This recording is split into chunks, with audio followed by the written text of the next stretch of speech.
U.S. officials' sources points to the initiation of Russia's attack on Ukraine, as orders were relayed to Russian commanders confirming the attack.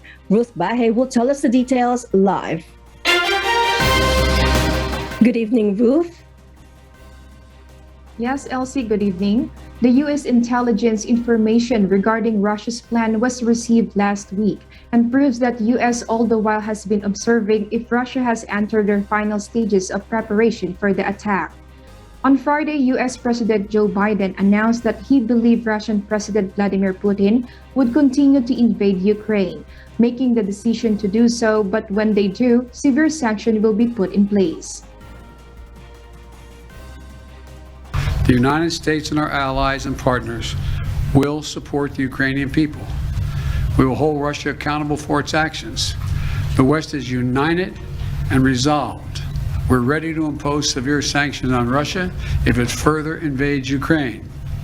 But I say again, Russia can still choose diplomacy. It is not too late to de-escalate and return to the negotiating table. The Russian Foreign Minister Lavrov agreed with Secretary of State Antony Blinken to meet in Europe to negotiate a diplomatic solution. However, if Russia chooses war, this will not be up for discussion.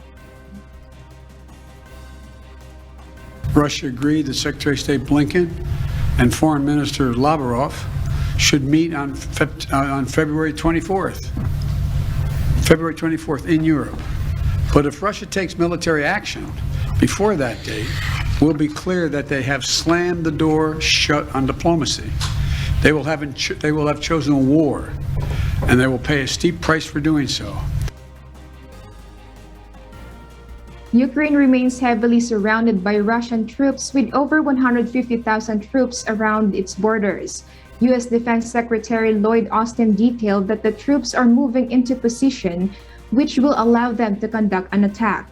Currently, there have not yet been any attacks made. However, there has been an escalation in ceasefire violations by Russian-backed fighters, where they shelled a Ukrainian kindergarten, putting the blame on Ukraine and naming it a genocide. Elsie?